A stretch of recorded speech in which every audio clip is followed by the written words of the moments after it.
everyone, it's Tammy Pally, aka the Crafty Princess and Doll Collector, and welcome to another episode of Crafts and Dollies. Today I'm going to try to make it quick because I want to get busy on crafting for my dolls. But I do have a few things to share with you, so I want to go ahead and get that going. Before I get into all of it, just a quick thank you to everyone who stops by occasionally and watches my ramblings. I do appreciate it. I always appreciate also, of course, things like thumbs up.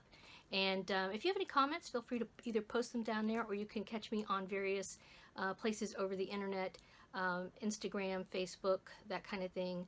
And of course my blog, in fact, my blog, tammypally.com, I'm trying to make more of an effort to not just post links to my videos over there, but actually post more information. So, and I also gave my blog a little bit of a facelift, so if you want to stop by there sometime and check it out, I always put the URL down there when I first start up a video. All right, so I'm going to start in on the crafting first, which kind of segues into the dolls because they all have various things in common for the most part.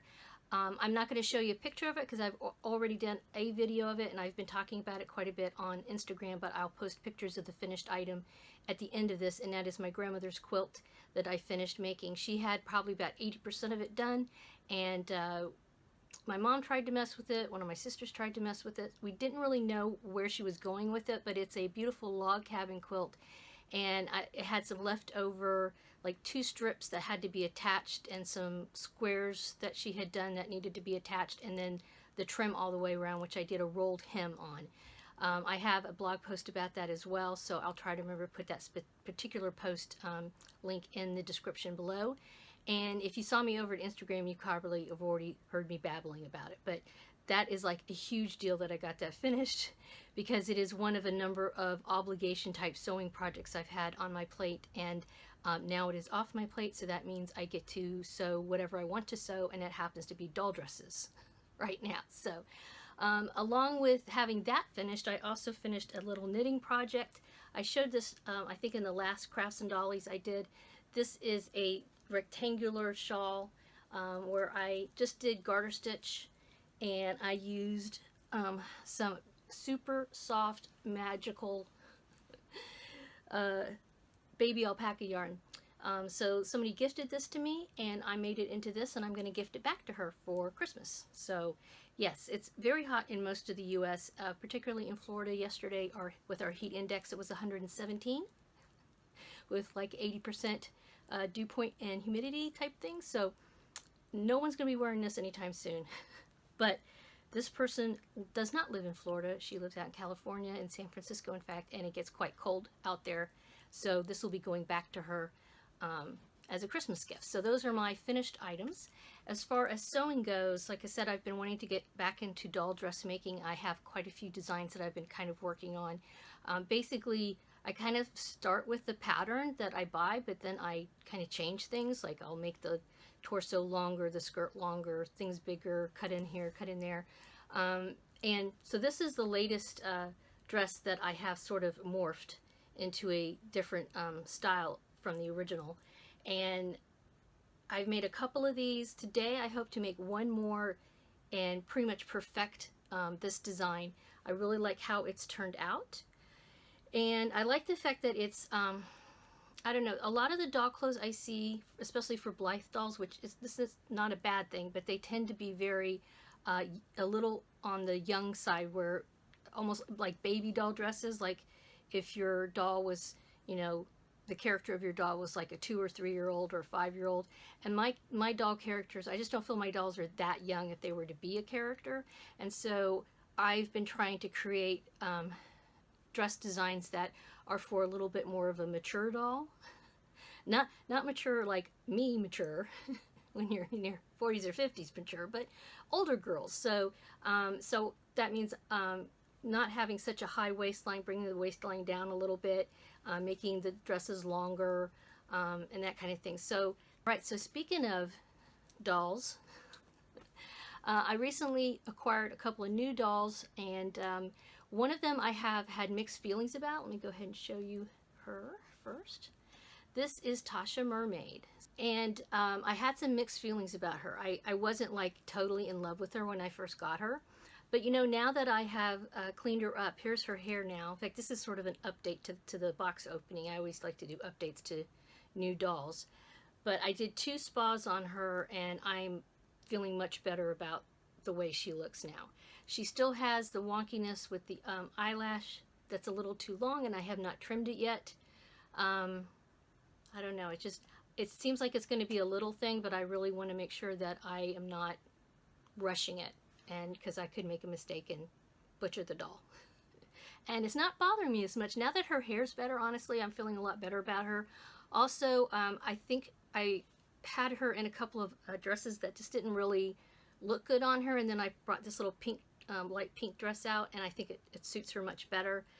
She's very, very pale, and so yeah, in fact, I was joking with my husband that she must be a mermaid from Iceland, and thus I've named her Mani, which maybe I'm not saying it correctly, but M-A-N-I, which is supposed to mean moon in Icelandic. So she's Mani now. I don't really know if she was ever really a mermaid or not, but she's from Iceland. That's why she's so fair.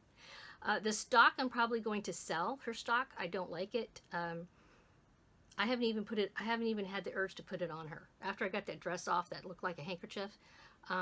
Yeah, the only thing I do like the shoes. Again, these are shoes that I like because they don't look like baby shoes. They're more like mature shoes, you know, like not just a simple Mary Jane. She does stand up okay in them. Not as solid as some of the other shoes like boots and that kind of thing, but they're okay. I thought maybe they wouldn't fit on her or that she'd have trouble standing, but they're keepers. So probably I will sell the stock but keep these shoes. But everything else must go.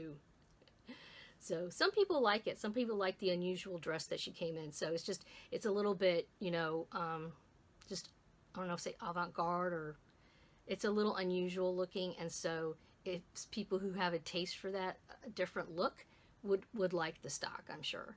So anyway, here she is. I think she's looking a lot better. So she is definitely staying. I did kind of think about maybe selling her, but after messing around with her a little bit, finding a dress or two that looks good on her, and fixing her hair, I feel much better about her. So she's staying. And I also did an unboxing recently showing another doll I got. I know. And again, you have to remember that these dolls, here she is, it's not like you buy these dolls and they arrive, bing, you know, moments later you get your doll. You have to order them especially the new releases, you order them at least a month or more in advance. This doll, I need to look and see. I don't think, she came from a Russian artist. I did a box opening of her just a few days ago from filming this. Might be a day or so before I edit this and upload it. But very recently I did an unboxing of this doll. She's from an artist in Russia. The artist is Funny Funny Doll. And in fact, is it Dolls? Funny Funny Doll or Funny Funny Dolls? I will check on that for you. But I think she probably took less than 3 weeks to arrive. So that's fast in the doll world. That's amazing. So usually I am waiting at least 30 days, sometimes longer, for a doll. So yeah, so she's here, and I really like this doll. I'm very impressed with her. Her hair is just so soft. This mohair, it's a reroot. I will be changing out her clothes. These are cute, but like I said, I tend to not really go for the baby style type doll wear. I like dolls that are in a little bit more mature type fashionable outfits, and so we will see what looks good on her. Maybe I'll even do like a dolly dress up with her. That would be fun, and see what works on her. But I do have some doll dresses in the works. I have, like, here's the next one I've got cut out, where I'm going to mix and match some of the fabric. I thought these two, this is the lining, so, but I thought these two fabrics kind of almost, they look very similar but different, so that I think they would mix well together. I like to mix fabrics whenever I can, patterns, I guess, or, you know, patterns on the fabric, whatever. And yeah, so these two, that's going to be my next dress, which hopefully will work out, and then I will make quite a few more. But otherwise, I think I'm going to just keep it there. Like I said, I want to get busy sewing, and that means I need to get off the computer and off the internet, and maybe just put on a doll video that someone else has filmed and get working on making that little doll dress. As usual, I always appreciate a thumbs up. Thank you so much for stopping by. And if there's anything you'd like to chat about, feel free to put it in the comments below. And otherwise, I will see you later. Bye-bye. Bye-bye. What do you think, Chanel? Do you like her hair? It looks a lot better now, huh? Do you like it?